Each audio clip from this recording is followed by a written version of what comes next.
London has an opportunity to become a demonstration for the rest of the world as to how to deliver sustainable lifestyles. There's going to be no such thing as an unsustainable city in the future.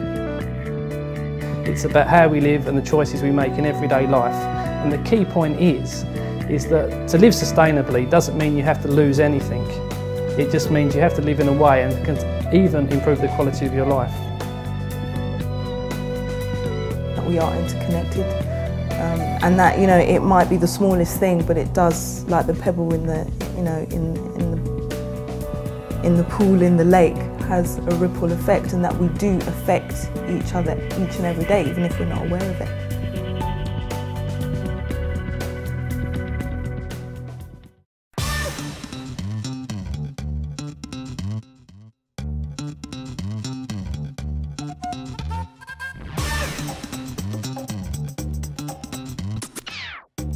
It's individuals who help encourage me to make a difference. And the fact that the London Leaders programme identifies, supports and promotes leadership, for me was the thing that attracted to me in the first place. I'm deeply honoured to have been asked to be one of those leaders. It's a massive responsibility as an individual to take on, but you know what? It works. Where people are far more connected, who are far more willing to work collectively, who are far more altruistic, who are far more knowledgeable about our culpability actually about the rest of the world. I think the challenge is actually to grasp all the individuals who do good work at a very, very micro level, because, you know, sustainable development is about the small things, and it's the small things that all add up to make a difference.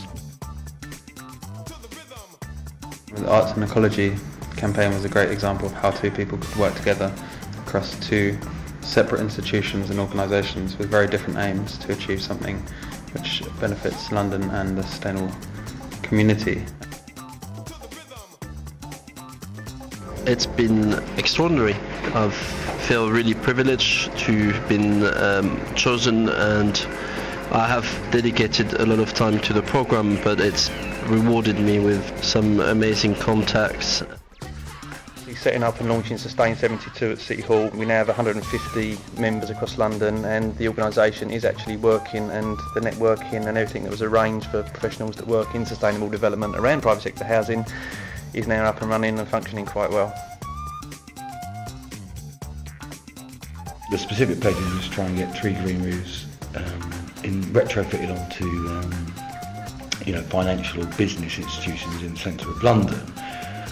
One has been achieved and implemented. National Magazines, on behalf of Country Living, one of their magazines, have already installed one. They're very, very happy.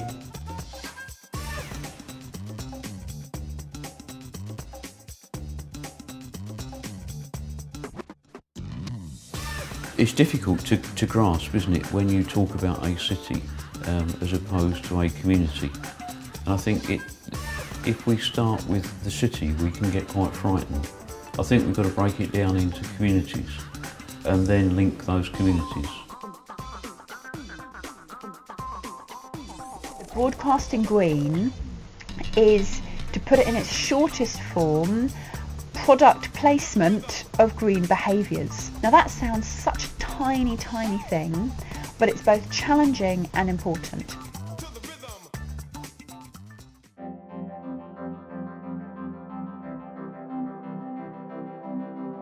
It's very important that us from the community take leading roles in the future of London. You know, we do need to empower communities, and this is one, I think, of the most effective way to do it. And it's a fantastic programme, and I think we're going to do amazing work. You know, we're sort of neatly poised between an even rosier future for London and what could be something more adverse, so the stakes are high.